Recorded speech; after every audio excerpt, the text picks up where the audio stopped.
Yeah. You know, if I take responsibility for my life, then I'm also responsible for what doesn't work. I can't blame my bad mood, my bad day, my bad circumstance, my not taking risks on this other person. I have to be accountable to myself for that. And how about when people take that accountability, but instead of turning it into action, they turn it into anger on themselves? Right. And I feel that's half of what scares people. Like, it's easier to blame everyone else and everything else going wrong, because then I at least don't hate myself. Yeah. But it's like when you take it inward, and sometimes I can launch into action. Like, I was literally sharing that with a friend yesterday. I was saying that there was a time in my life where I could have sat around and blamed the people around me. Where I knew that I had to be accountable and take action in my life and own it. And I was like, this is my life. If I'm going to blame them, I'm going to be sad. And so it shifted me into action, but we find also that it can shift people into anger. How do you stop someone from getting into that space where now they see all as their fault, and now it's like they're just a bad person, and it starts becoming very negative for their self-talk? Well, I would say two things. One is that we really talk a lot about self-compassion, because self-compassion helps you see how complicated human beings are. It helps you see that I'm these things and I'm also these things, and both can coexist. I'm growing here and I'm learning here, and I made this regrettable choice here, but I'm going to learn from it. And self-compassion breeds compassion for others. So then we're more compassionate out in the world because we see the complexities of other people too. So I think that when we can, instead of turning that, the responsibility into anger, you can say, I'm going to be really kind to myself, because no growth can happen without compassion, and no growth can happen without vulnerability. And you can't truly be vulnerable if you're not going to be compassionate, because you'll have too much of that anger coloring it. So I think that that's part of it. And I think the other thing too is to remember that punishing yourself with anger is going to distract you from something that we all have to face. And this is going to sound like a non sequitur, but it's not, which is that we're all going to die. Okay, life has 100% mortality rate, and that's not just for other people. And so I think that sometimes we spend so much time in anger because we don't want to think about, I really do have a limited time here. And we get so scared. We say, oh my God, what am I going to do? I have to make my life worthwhile, and I have to do all these things that I want to do. And we get so scared of not being able to accomplish those things that we'd rather sit in the anger so we don't have to think about it. So I really want people to be aware of, there's this saying that I love, which is, time is the coin of life, spend it well. You're not spending it well when you're angry either at yourself or at other people. Anger is, there's a thing called the anger iceberg, right? And so it's like this, you can imagine this image of like the iceberg, and here's sort of the waterline, right? And so anger is on top, but underneath are our more vulnerable feelings: sadness, anxiety, regret, whatever it might be. Anger is just a disguise. It is. It's just the front-facing experience of that emotion. Yeah. We're so afraid of all of our emotions, even the good ones. We're afraid of joy. There's a word, cherophobia, which is, it's an actual thing. It's fear of joy. And there are people who maybe when they were growing up, whenever they felt like good for a moment, the other shoe would drop. Something bad would happen. And so they got very uncomfortable because joy for them was almost like anticipatory pain. Like, it won't last. So I'd rather never experience joy than to know that it's going to go away. That was their mindset. It's too painful when I get my hopes up and I think everything's going to be okay. And then boom, it goes away, right? And so there are a lot of people who they put all these obstacles in the way of their joy so that they don't have to feel joy because joy is too painful for them. Yes, absolutely. It's so true. And it's like, while you're in joy, you're only thinking about when it's going to end. And when you're in pain, you're thinking about when is this going to end? And that mindset continues. And that same mindset applies to both, right? In joy, you're thinking, when is this going to end? And then in pain, when is this going to end? Right. And people are afraid of their pain too. And I think there's a difference between pain and suffering. So pain is, we all feel pain, because if you're human, you're going to experience pain. But suffering is the ways that we exacerbate the pain, right? So suffering is, I'm going to Google stalk my boyfriend, or I'm going to ruminate on this mistake that I made and make myself feel really bad about this thing that happened. That's suffering. So we don't cause our own pain, but we do cause our own suffering. Yeah, I think it's fascinating how we create suffering. right? We create the suffering there. What's that statement about how pain is guaranteed, but suffering is optional? Right. And it's something like that. It's like that's the choice that we get to make. And one of the things I really want to dive into that with you is loss, which we were just mentioning about in the break quickly there, and grief that people experience.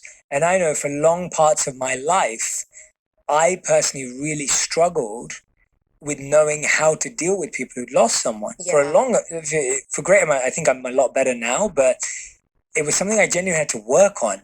And it's funny because I feel like you're just expected to know how to deal with this stuff, right? Like there's no, like you're expected to know how to deal with grief. You're expected to know how to deal with breakups, and not just for yourself, but for other people in your life. Yes. And in this chapter, you have a chapter where you're talking about John, the character. Yeah. Tell us about that experience of dealing with grief and how to support someone you love through grief. Yeah. So, I think there's a lot of loss in our lives in general, but we minimize the loss. So there are kind of these silent losses. Just before I get into John, there's this idea about, it was a breakup, but not a divorce. So in 3 weeks, you'll be over it, and it's kind of like, and so we don't know how to support our friends if they're really experiencing the grief of the end of a relationship where it wasn't as tangible because, it's not a divorce, for example. Or, we see that with, somebody had a miscarriage, but they didn't lose their 8-year-old child. And then people don't talk about the miscarriage and they're so alone in the experience. These are these silent losses because people feel like, well, I can't really, even just being single. Okay. So a lot of times people will talk about ambiguous grief. Ambiguous grief is the grief of being single because you don't know when and if you're going to meet someone. So you're always dealing with the loss of not having a partner, and it never ends. In the sense of you can't say, okay, that person's dead now. Not that that ends. Let me be clear. What I mean by that is when somebody dies, you are going through that experience of what they meant to you in their life, and they live on with you in a certain way, and you loved that person. Here you haven't met that person yet. You don't even know who the person is. So you're grieving for the person you have not yet met. And people don't understand the grief of somebody who really wants to be with somebody. And people will make all kinds of comments. Oh, well, you'll meet someone, or, like, oh, you have such a great life. And they don't want to acknowledge that. Yes, that might be true. Yes, and this other thing exists, this ambiguous grief of, will I ever meet this person? Where is that person? I'm longing for this person that I don't even know what that person looks like or what their name is. Right? So I think that we need to learn how to deal with loss and how to support people in loss. In the book, we have loss in the sense of, even just losing the hope for a better childhood. Right? So Charlotte, the woman who keeps hooking up with the wrong guys, what helps her move forward is that in order to move into adulthood, she has to let go of the hope for having had a better childhood. If you let go of that, you can move into adulthood and hold that grief. And that's when things open up for you. So there's all kinds of grief that every single person experiences. In the book, we have, loss of a child. We have loss of this young woman goes on her honeymoon and she's in her 30s and she comes back and she has cancer and eventually it turns out to be terminal cancer. And how do you deal with, you have 1 year, they say you have like a year to 10 years to live, right?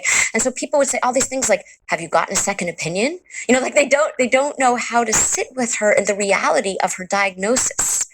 They'll say things like, well, my cousin took vitamin this and it worked, as opposed to just, this sucks, or I love you so much. So there's a chapter in the book called What Not to Say to a Dying Person, because she wanted to write a book about all the things that well-meaning people who loved her said, but they're so uncomfortable with talking about the truth of the loss. Right? So if somebody is experiencing a loss, I hope that we can talk about the truth of the loss with them and not try to distract them from that. Because that's what's really going to help them. I love that.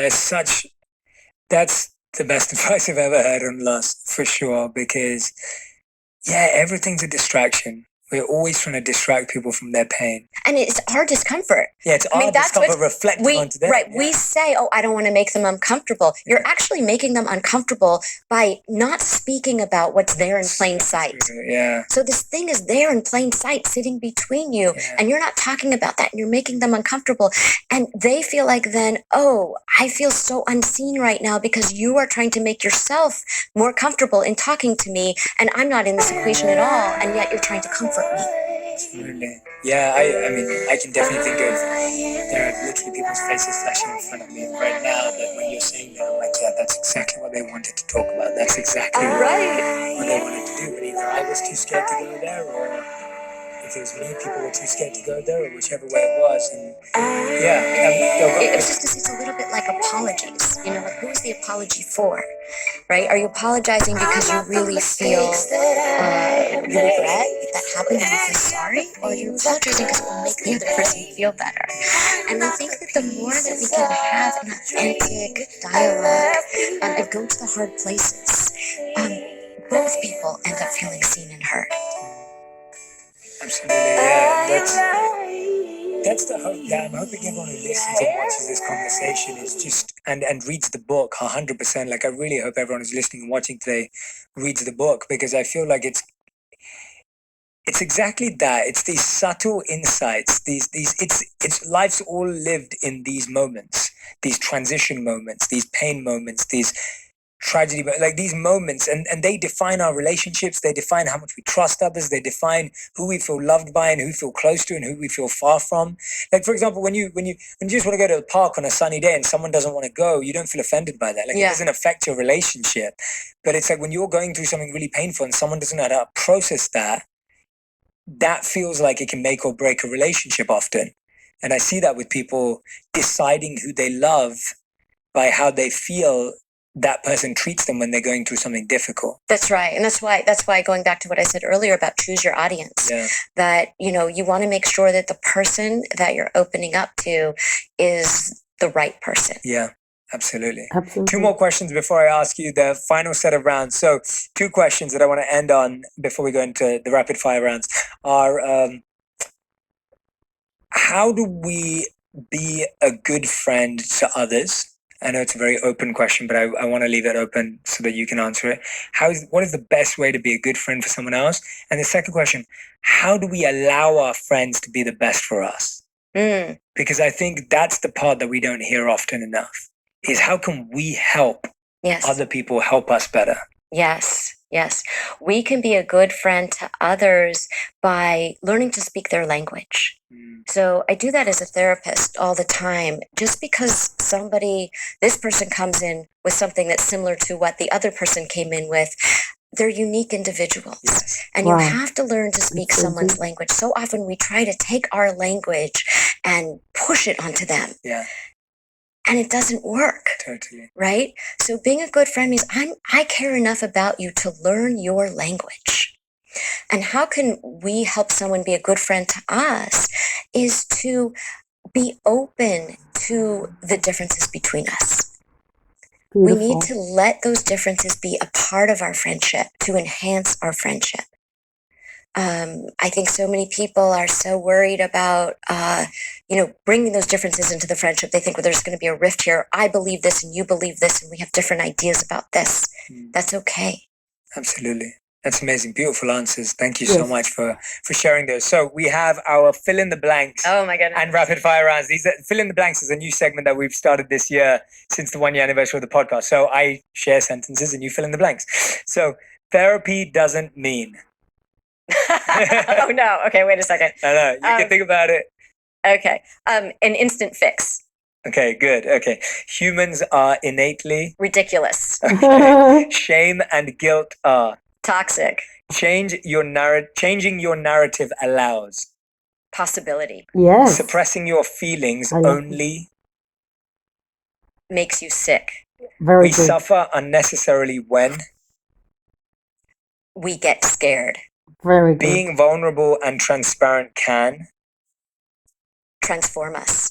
The only way to achieve true connection is by being courageous. Wow. Okay. Wonderful. Beautiful. That was great. You were fantastic. Okay, that was very good. We often get people who want to go off on a tangent. You did not do that. I appreciate it.